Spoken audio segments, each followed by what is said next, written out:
सद्बुद्धि, सन्मार्ग और कार्य का संकल्प देना, अडिग रहे विश्वास तुम पर, ऐसा अंतः कर देना। मेरे हृदय में आने में तुम्हें कोई संकोच न हो। हे गुरुदेव, मुझे नजरों से दूर कभी न होने देना। हे गुरुदेव, मुझे नजरों से दूर कभी न होने देना। नमस्कार, गायत्री चिंतन धारा में आप सभी का फिर से स्वागत है। मित्रों, ईश्वर या सृष्टिकर्ता के हम पर अनन्य उपकार हैं कि उसने हमें मनुष्य बनाया है। लिखने, पढ़ने, समझने और दुनिया को जानने का अवसर, योग्यता यह हमें दी है। हमारी बुद्धिमत्ता का यह प्रमाण यह है कि हमने इसी ईश्वर की दुनिया में रहते हुए, वैज्ञानिक उन्नति करते हुए अपनी सुख सुविधापूर्ण एक अलग दुनिया बना ली है। परंतु अब जीवन कठिन हो गया। अब हमारा शरीर कमजोर हो गया है, हमारी सहन शक्ति कम हो गई है। हमारा मन तो ज्यादा चलता है पर शरीर से काम नहीं होता। हमारे पास सुख सुविधा के साधन तो कई गुना बढ़ गए, परंतु सुख नहीं बचा, प्रेम हमें नहीं मिल पाता। हम आत्महत्या तो कर लेते हैं पर हम अपने आप को सुखी और संतुष्ट नहीं कर पाते। हमारे पास हमारे अपने लोग हैं, हमारा अपना परिवार है, अपने संबंधी भी हैं, पर हमें सबसे ज्यादा तकलीफ भी इन्हीं से है। तो ऐसा क्यों हो रहा है? हमसे क्या गलती हो रही है? क्या हम अपने आप को समझ नहीं पाए? आखिर हमारे साथ बात क्या हो रही है? कहां हम फंस गए? अच्छा, सभी हम में से जितने भी लोग हैं, सभी अपने जीवन को बेहतर बनाने में लगे, पर सभी लोगों को एक जैसी सफलता क्यों नहीं मिलती? क्या ये संयोग है? ये सबकी अपनी अपनी लक कहेंगे इसको। अच्छा, भगवान स्वयं अपने पुत्रों को कैसे कष्ट दे सकता है? क्या ईश्वर हमको कष्ट देता है? हम अपने बच्चों को कभी बिना कारण पीटते हैं क्या? तो ईश्वर हमें बिना कारण कष्ट क्यों देगा? तब क्यों हमारे लिए सारे और विपरीत वातावरण बन जाता है? क्यों हमें सहयोग करने वाले लोग नहीं मिल पाते? और जिस पर हम विश्वास करते हैं कहीं ना कहीं वही धोखा दे जाता है। क्यों हमारा किसी काम में मन नहीं लगता? हमारा लक्ष्य साथ नहीं देता। परिवार वाले, मित्र हमारे जो हैं वो हमारे विरुद्ध काम करने लग जाते हैं। ये हालत है हमारी। तो इन हालतों में हमें क्या करना चाहिए? कैसे हम इनसे मुक्त हो सकते हैं? कैसे अपने जीवन को बेहतर बना सकते हैं? आज इसी विषय पर हम चर्चा करेंगे, तो इस वीडियो को अंत तक जरूर सुने। तो ठीक है, आज की बात शुरू करते हैं। मित्रों, हमारा शरीर हमारी पहचान है। इसको जन्म देने वाले हमारे लौकिक माता पिता हैं। उन्होंने हमें अपना नाम दिया है, अपना परिवार दिया है, जिसमें हम जीते हैं, रहते हैं और बार बार कहते हैं कि मैं हूं, मेरा घर है, मेरा शरीर है, मेरी इच्छा, मेरा मन, मेरी सुविधा, मेरा सम्मान। अपने से जुड़ी हुई पूरी दुनिया हम अपने साथ लेकर चल रहे हैं। जब भी हमारे साथ कुछ होता है तो इसकी जिम्मेदारी हम दूसरों पर डालते हैं कि उनके कारण ऐसा हो गया, या उन्होंने ऐसी सिचुएशन बना दी कि हमें मजबूरन ऐसा करना पड़ा। पर सोचने वाली बात है कि लोग हमारे साथ ऐसा क्यों करेंगे? क्या आप जबरदस्ती किसी को छेड़ते हैं तो फिर लोग आपका बुरा क्यों करेंगे? क्या यह सिर्फ हमारी बैड लक है? गायत्री महाविज्ञान और भारतीय जीवन दर्शन हमें बताता है कि हम सिर्फ शरीर मात्र नहीं है। हमारा शरीर तो हमारा दृश्य अस्तित्व है, केवल यही दिखता है और इसी से हम लोगों को पहचानते हैं। पर इसके भीतर, इसके साथ कुछ आयाम और जुड़े हैं जिनका हमारे जीवन पर सीधा प्रभाव है, या हम इन आयामों के बिना हमारा जीवन पूरा होता ही नहीं। अब इनमें से एक आयाम तो है हमारा मन। ये सबसे प्रमुख है, ऐसा भी कह सकते हैं। इसके बाद है हमारा प्राणिक शरीर या हमारे एनर्जी बॉडी, जिससे यह हमारा मन काम करता है। ये एनर्जी बॉडी अलग आयाम में है, इसको शरीर को काट के हम देख नहीं सकते। और इस अलग स्तर पर इसमें जो है 72,000 नाड़ियां मिलती हैं और 7 चक्रों के माध्यम से सारी ऊर्जा का प्रवाह पूरे शरीर में चलता है। ये एक अलग सूक्ष्म आयाम है। यह हमारा तीसरा आयाम है, स्थूल शरीर, मन शरीर और ये ऊर्जा शरीर। इसके साथ एक और आयाम जुड़ा है, इसे हम कॉस्मिक बॉडी या विज्ञानमय कोश कहते हैं। इसे कारण शरीर भी कहते हैं। यह भी हमारा सूक्ष्म आयाम है। इसको भी शरीर के ऑपरेशन करने के बाद इसको देख नहीं सकते, पर यह सूक्ष्म रूप में इसका अलग अस्तित्व है, इसका आयाम ही अलग है। और इसके सबसे भीतर, सबसे गूढ़ जगह पर है आनंदमय कोश, जो कि हमारा विशुद्ध और निर्विकार शांत शरीर कहलाता है। यह भी हमारा एक अलग आयाम है। ये 5 आयाम हमारे हैं, अन्नमय शरीर, मनोमय शरीर, ऊर्जामय शरीर, विज्ञानमय या कारण शरीर और आनंदमय शरीर। इन 5 से हमारा अस्तित्व बना है। हम इन 5 तलों यानी 1 स्थूल और 4 सूक्ष्म तलों पर जीते हैं। इनको मिलाकर ही हमारा पूर्ण अस्तित्व है। हमारे जीवन में जो भी समस्याएं आती हैं वो केवल इस अन्नमय कोश या स्थूल शरीर से नहीं होती, वो इन 4 आयामों से और भी अलग अलग रूप से आती हैं। इनमें से किसी भी तल से ये समस्याएं आ सकती हैं। शारीरिक, मनोवैज्ञानिक कमजोरी से या प्रारब्ध से या तकदीर से, कुछ भी हो सकता है। तो इनका समाधान भी हमें उसी आयाम पर जाकर, उसी तल पर जाकर करना पड़ेगा। यदि हम इन आयामों को समझ नहीं सकेंगे तो हम इनका उपचार भी नहीं कर पाएंगे। इसलिए इनको समझना जरूरी है। नहीं तो ईश्वर ने इतना सुंदर शरीर दिया, उसका हम लाभ कैसे उठाएंगे। इसीलिए बार बार कहते हैं, गुरुदेव भी कहते हैं कि अपने आप को जानो। तो अपने आप को जानना यानी अपने इन 5 आयामों को जानना।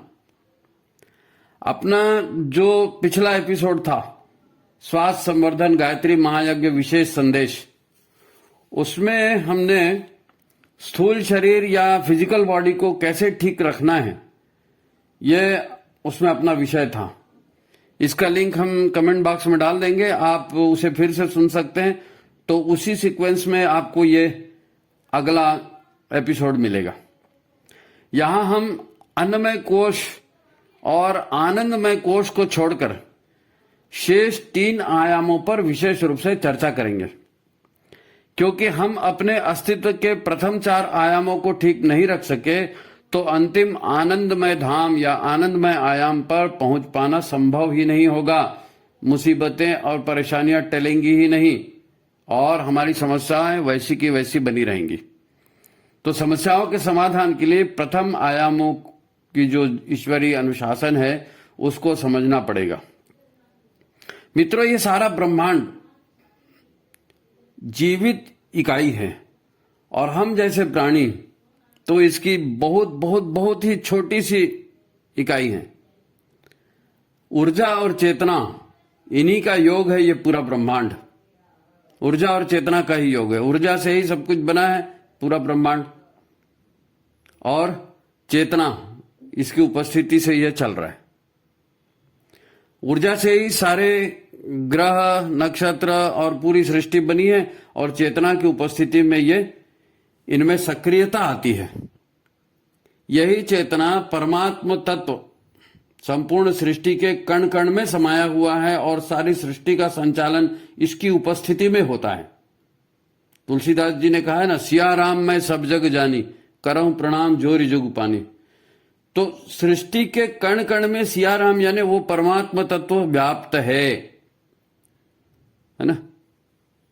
जो कहते हैं उसका यही अर्थ है कि सभी प्राणियों की यानी हमारे स्वरूप की उत्पत्ति इन दोनों तत्वों से हुई है ना। इन दोनों तत्वों से हमारे शरीर, पदार्थ और चेतना यानी पंच भौतिक तत्व और परमात्मा का अंश हमारी आत्मा। आप जीवन का ठीक निरीक्षण करें तो बात आपको समझ में आएगी। क्यों कोई गरीब के घर में जन्म लेकर अभाव में जीता है, कोई जन्मजात रोगी के रूप में अपंग होकर ही पैदा होता है, क्यों किसी को विधवा का या विदुर का जीवन जीना पड़ता है। आपने देखा होगा अलग अलग तरह के लोग हैं, अलग अलग प्रतिभाओं के लोग हैं। कुछ प्रतिभाएं हैं, 8-8, 10-10 वर्ष के बच्चे कितना सुंदर गीत गाते हैं। आपने सारेगामा वगैरह में देखा होगा, छोटे छोटे बच्चे कितना सुंदर वाद्य बजाते हैं, नृत्य करते हैं। कोई बचपन से ही खिलाड़ी होता है। अच्छा, कुछ लोग बचपन से ही चोर होते हैं, गुस्सैल होते हैं, शांत होते हैं। कुछ लोग बचपन से डरपोक होते हैं। ये सब कोई अनुवांशिक गुण नहीं है, ये सब का सब कोई लक या तकदीर की बात भी नहीं है, ये सारा विज्ञान है।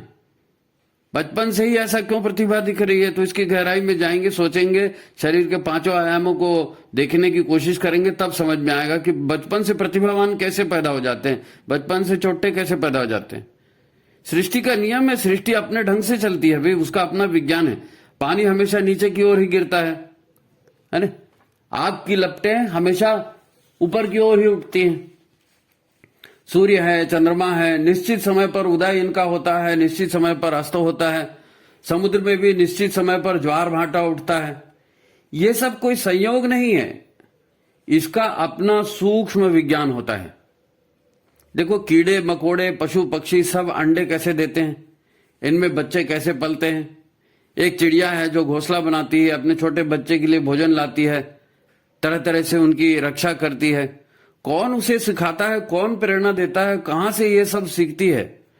तो ये सारी सूक्ष्म भावनात्मक और वैज्ञानिक अदृश्य शक्तियों का खेल है। हमारे पांचों आयाम जो है, चार आयाम, स्थूल शरीर तो दिखता है, बाकी के चार आयाम जो है इन्हीं सूक्ष्म शक्तियों का तो खेल है। हम ये सब रोज देखते हैं, परंतु लोग फिर भी कहते हैं कि आत्मा या संस्कार, अरे ये सब बेकार की बातें। कभी सोचा आपने कि भी एक्यूप्रेशर, जिसमें केवल एक सुई चुभाई जाती है, उससे रोग कैसे ठीक हो जाते हैं? अच्छा, दूर बैठे आदमी को यहां से बैठे बैठे रेकी यानी प्राण चिकित्सा, प्राण देकर उसकी चिकित्सा कैसे करते हैं? रेकी चिकित्सा सुनी ना आपने? दूर कोई आदमी बैठा रहता है, उसको अपने पास से प्राण भेजकर उसके निष्प्राण जगह को प्राण देकर उसे स्वस्थ करते हैं। तो ये कैसे रोग मुक्त हो जाता है? यहां आदमी के बीच में मीलों का फासला है ना। बैठे बैठे हम ध्यान करते हैं तो हमारा तनाव दूर हो जाता है ना। गायत्री मंत्र के जाप से किस प्रकार सूक्ष्म शक्तियों का जागरण हमारे शरीर में होने लगता है, ये सब समझना पड़ेगा। इसको समझे बिना बात नहीं बनेगी। साइकोथेरेपी का विज्ञान आज प्रचलित है, मनोचिकित्सा का विज्ञान। पास्ट लाइफ रिग्रेशन थेरेपी यानी अचेतन मन की गहराई में जाकर कैसे भावनात्मक और मानसिक समस्याओं का समाधान हो पाता है, हो रहा है आजकल। पास्ट लाइफ रिग्रेशन थेरेपी करने वाले कितने सारे लोग हैं, आपके अचेतन में जा करके वहां की से समस्याओं का निराकरण करते हैं और आदमी यहां ठीक होता है। जबकि ये समस्याएं हमारे मानसिक और कारण शरीर की समस्याएं हैं। ये शरीर तो दिखते ही नहीं, लेकिन इलाज इनका समाधान हो जाता है। कोई सूक्ष्म शरीर कहां दिखता है कि कोई किसी आयाम पर कोई नजर जाती है? नहीं जाती। किसी ऑपरेशन करके किसी के इन चारों आयामों को ढूंढो कि भाई ये स्थूल शरीर है तो कहां है इसका मनोमय शरीर, कहां है इसका ऊर्जा शरीर, आपको कुछ नहीं मिलेगा, क्योंकि उसका आयाम ही अलग है, मगर उसका अस्तित्व तो है और ये इन चिकित्साओं से प्रमाणित हो रहा है। क्यों कोई माने या न माने, हम उन सूक्ष्म सतहों पर विद्यमान होते हैं, तभी तो हमारा इलाज होता है। अच्छा, काउंसलिंग आपने देखी सुनी होगी, काउंसलिंग तो आप जानते होंगे। एक सीधी सी बात है, काउंसलर समझाता है जिसे हम समझ नहीं पा रहे थे, क्योंकि हमारे भीतर कुछ पूर्वाग्रह थे, कुछ पहले की ऊर्जाएं, निगेटिव ऊर्जाएं संचित थी, हम उसको समझ ही नहीं पा रहे थे। पर 2-4 बार की काउंसलिंग के बाद हमारे बात समझ में आ जाती है और हमारी समस्या का समाधान हो जाता है। इसीलिए तो हम काउंसलर के पास जाते हैं कि भाई रास्ता दिखाओ, और वो दिखा देता है और हमको समझ में आ भी जाता, पहले नहीं आता था। तो ये सूक्ष्म शक्तियां हैं, हमारे भीतर के आयामों में स्थित हैं, उनका विज्ञान समझना पड़ेगा। देखो, कोई नहीं जानता या नहीं मानता कि ये स्थितियां हैं या ये आयाम हमारे शरीर में, तो ये उसकी समस्या है। पर हमारे सूक्ष्म आयाम तो हैं और उन पर हमारा जीवन भी है। महाकाल या महाकाली वो ईश्वरीय शक्तियां हैं जो अधर्म या अवांछनीयताओं को सीधा नष्ट कर देती हैं, और आजकल संसार में इनकी विनाश लीला जोरों पर है। आप अपना इम्यून सिस्टम ठीक नहीं रखोगे, अपनी प्राण शक्ति नहीं बढ़ाओगे या उससे अधर्म के काम में लगाओगे तो सीधा मरोगे। आप देख सकते हैं मात्र आहार विहार ही ठीक नहीं है तो गलत लाइफस्टाइल की वजह से ही कितनी तकलीफें शुरू हो जाती है आपको।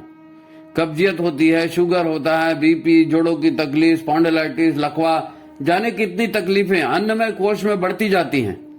क्यों? लाइफस्टाइल ठीक नहीं थी। तो महाकाल विनाश कर रहे हैं। विरुद्ध जाएंगे तो विनाश होगा। विनाशाय च दुष्कृतम। धीरे धीरे इन्हीं से यह शरीर मर भी जाता है। सभी प्राणी प्राकृतिक नियमों से जीते हैं। बीमार होते हैं तो खाना बंद कर देते हैं। एक मनुष्य ही है जो अपने अहंकार में जीता है। दुख कष्टों के लिए ईश्वर को या भाग्य को दोष देता है, पर अपने आप को सुधारने का प्रयत्न नहीं करता। जबकि जिंदगी भर उल्टे सीधे धंधे करके शरीर को खराब करके वो पैसा बटोरता है, फिर हॉस्पिटल में भर्ती होकर डॉक्टरों को मुंह मांगी रकम देता है, फिर सारी कमाई और सारी जमीन जायदाद छोड़कर मर जाता है। यही तो जीवन चल रहा है ना। ये बुद्धिमानी तो निश्चित रूप से नहीं है, परंतु ऐसा होता है। और इसलिए होता है कि हम केवल सूक्ष्म शरीर तक, यानी अस्पताल से मरघट तक की यात्रा को ही अपना जीवन मानते हैं। अस्पताल से पैदा हुए, मरघट में अंत हो गया, हम इतना ही मानते हैं। और यही हमारी समस्या की जड़ है। हम बाकी को, अस्तित्व को जानते ही नहीं है। उसको जानेंगे नहीं तो उसका लाभ नहीं उठा पाएंगे, और हमारे दुख तकलीफ तो वहीं से आ रही है ना। अपने अन्य आयामों को जानते समझते उन्हें ठीक करते तो अन्य उच्चतर क्षमताओं को भी हम प्राप्त कर सकते थे। आज से ज्यादा योग्य और आज से ज्यादा समर्थ बन सकते थे उन पांचों शरीरों का सदुपयोग करके। दरअसल हमारे शरीर रूपी इस यंत्र में भी सारा खेल मानसिक शरीर की सूक्ष्म ऊर्जाओं, स्मृतियों, भावनाओं और कर्म की वासनाओं का ही होता है। हमारा मानसिक शरीर इनमें जीवन ऊर्जा लगाकर वासनाओं को तृप्त करना चाहता है।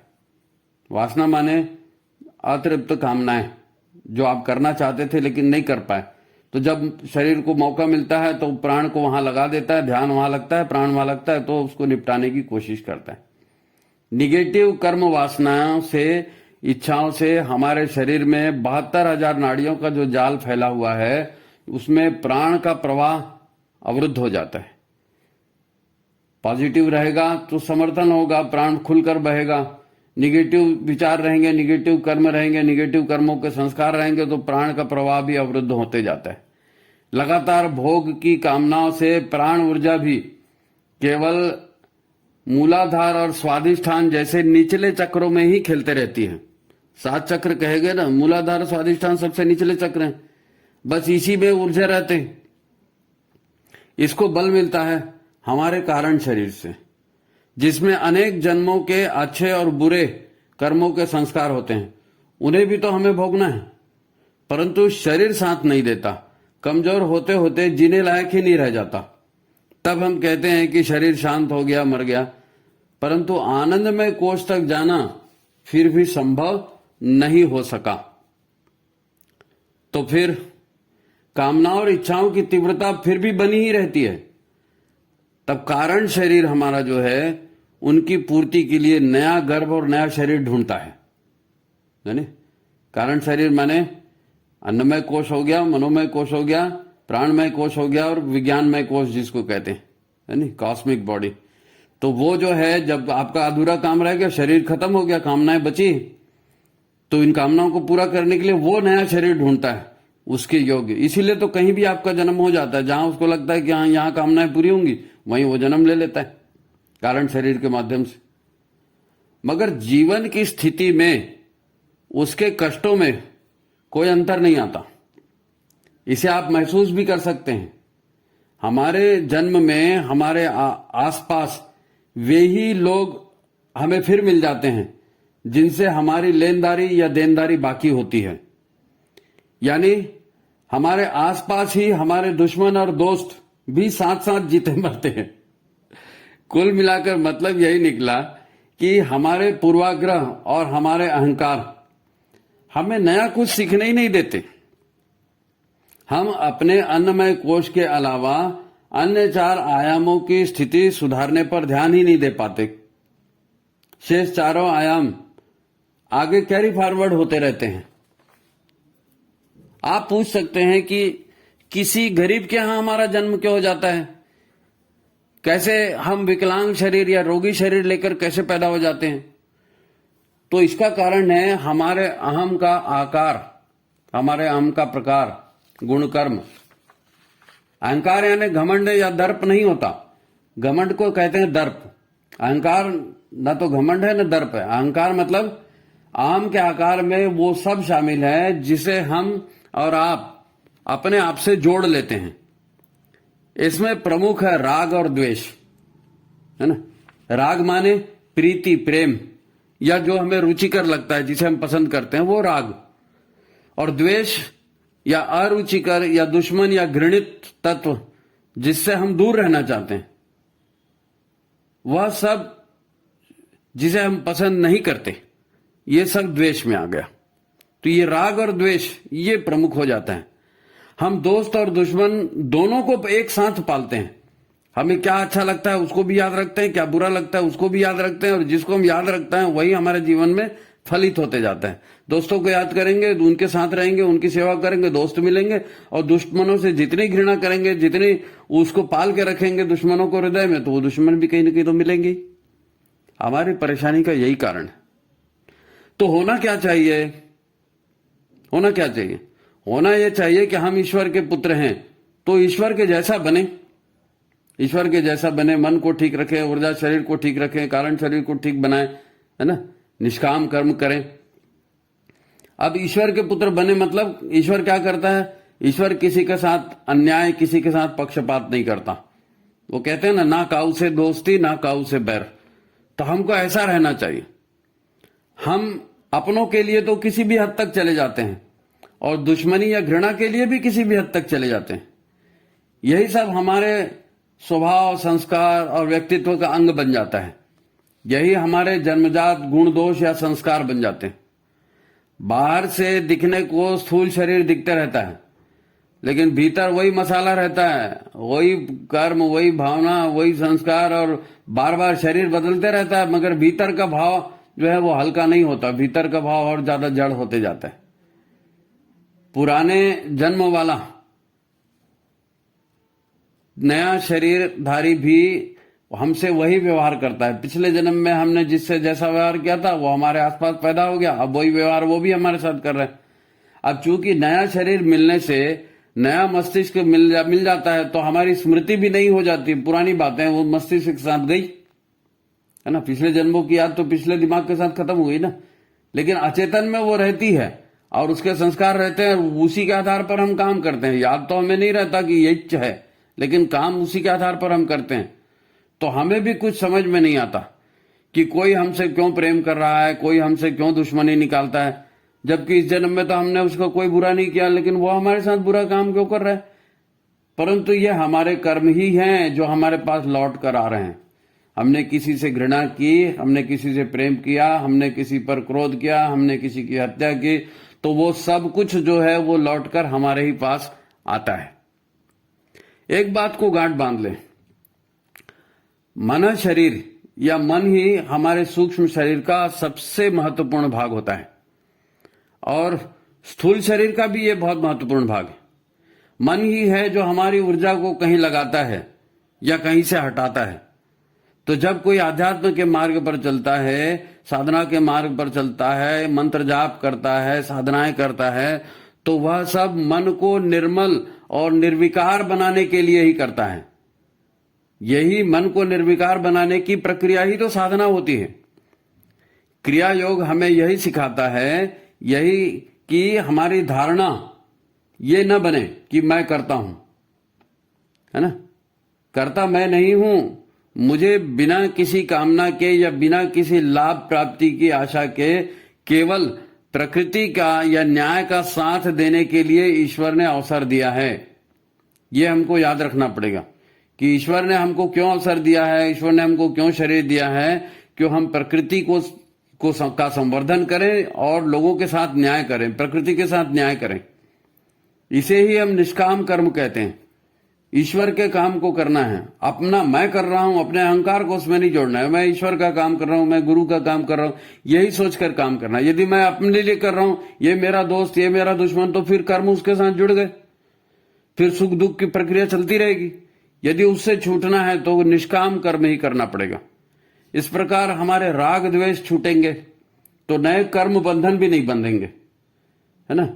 हम प्रकृति प्रतिक्रिया स्वरूप कर्म ना करें। जो भी हम काम करते हैं रिएक्शनरी ना बने, प्रतिक्रियावादी ना बने। कैसे काम करें? विवेकपूर्ण काम करें और जागृत होकर जीवन जिए। जीवन में फालतू के आवेग उत्पन्न नहीं होने चाहिए, है ना। और ऊर्जा का स्वाभाविक ऊर्ध्वगमन होना चाहिए। और वो ऊर्ध्वगमन कैसे होगा? जब ऊर्जा भटकेगी नहीं, जागृत होकर जिएंगे, है ना, निष्काम कर्म करेंगे तो ऊर्जा का ऊर्ध्वगमन होगा। कलह, क्लेश और पीड़ा पतन की स्थितियां इससे नहीं बनेंगी, क्योंकि आप सत्कर्म कर रहे हैं, सन्मार्ग पर चल रहे हैं, अच्छे काम कर रहे हैं, लोगों का भला सोच रहे हैं, किसी से कोई हिंसा नहीं कर रहे हैं, किसी की कोई चोरी नहीं कर रहे हैं, किसी का कोई बुरा नहीं कर रहे हैं, है ना। तो क्या होगा? मन शांत रहेगा, शरीर भी स्वस्थ रहेगा। परम पूज्य गुरुदेव, जिनका अवतरण ही लोक कल्याण के लिए हुआ है, उन्होंने गायत्री की स्थापना की। गायत्री को सर्वसुलभ कराया। गायत्री माने सद्बुद्धि। सद्बुद्धि सब लोग कैसे प्राप्त करें, इसका तंत्र उन्होंने बनाया। गायत्री मंत्र का जाप, गायत्री मंत्र के अनुष्ठान, इससे सद्बुद्धि हमारे भीतर विकसित हो, हम जागृत होकर जीवन जिए, है ना। और यज्ञ यानी सदकर्मों के विस्तार के लिए गुरुदेव ने जोर दिया, गायत्री और यज्ञ को लेकर के। उन्होंने कहा कि भारतीय संस्कृति के दो निर्माता, यज्ञ पिता, गायत्री माता। यज्ञ करेंगे, सत्कर्म करेंगे तो अच्छी दिशा मिलेगी, अच्छे रिजल्ट मिलेंगे। और सत्कर्म तभी कर पाएंगे जब सद्बुद्धि का धारण करेंगे, है ना। सद्बुद्धि धारण करेंगे तो दुर्बुद्धि का विनाश होगा, निगेटिविटी खत्म होगी। उन्होंने गायत्री महाविज्ञान में प्रमुख रूप से हमारे लिए पंचकोशी साधना का सुझाव दिया है। जिन 5 आयामों पर हमारा जीवन टिका है ना, हमारे जीवन का जो स्वरूप टिका है, उसे उन्होंने समझाया कि ये 5 आयाम कौन कौन से हैं। हमने अभी जिनकी चर्चा की, अन्नमय कोश, मनोमय कोश, प्राणमय कोश, ज्ञानमय कोश और आनंदमय कोश, ये 5 आयाम है। 5 आयाम को मिलाकर हमारा अस्तित्व है। तो अपने आप को साधना मतलब इन 5 आयामों को साधना। हमारे दुख कष्टों का निवारण यहीं से होगा, यहीं से व्यक्ति निर्माण की प्रक्रिया चलेगी, यहीं से परिवार निर्माण और समाज निर्माण संभव हो सकेगा। तो महाकाल आज दुष्प्रवृत्तियों के महाविनाश का क्रम चलाए हुए हैं। सारी दुनिया में ये महाविनाश का क्रम चल रहा है। जो जो भी अनीति कर रहा है, जो भी अनिष्टकर काम कर रहा है, प्रकृति के विरुद्ध जा रहा है, महाकाल उसको रौंदते हुए चल रहे हैं, है नहीं। जो ईश्वरीय नियमों पर चलेंगे, ईश्वर के अनुशासन में चलेंगे, उनकी सुरक्षा होगी, वही आपदाओं से बचेंगे। और दुष्प्रवृत्तियों का विनाश सब जगह हो रहा है, हमारे भीतर भी होगा। अगर हम दुष्प्रवृत्तियां नहीं छोड़ेंगे तो नष्ट होंगे। ये दुनिया में हो रहा है, दिख रहा है। और भारत अब विशेष रूप से गुरुदेव की कृपा से अग्रसर हो रहा है, विश्व गुरु का पद धीरे धीरे पाते जा रहा है। भारत अपने विचारों और अपने कर्मों से विश्व में सम्मान पा रहा है। और सारी दुनिया में असुरता अब अंतिम संघर्ष कर रही है। तो हम भी महाकाल के इशारों पर चलें, दुष्प्रवृत्तियों से बचें, सच्चाई को जानें, पंचकोशी साधना करें, गायत्री के माध्यम से, यज्ञ के माध्यम से स्थितियों को बेहतर बनाएं। ठीक है। मन की माया के प्रलोभन से बचें तो क्या करें? अपने घर में देव स्थापना करें, गायत्री मंत्र की दीक्षा लें और यज्ञ के मार्ग पर चलें।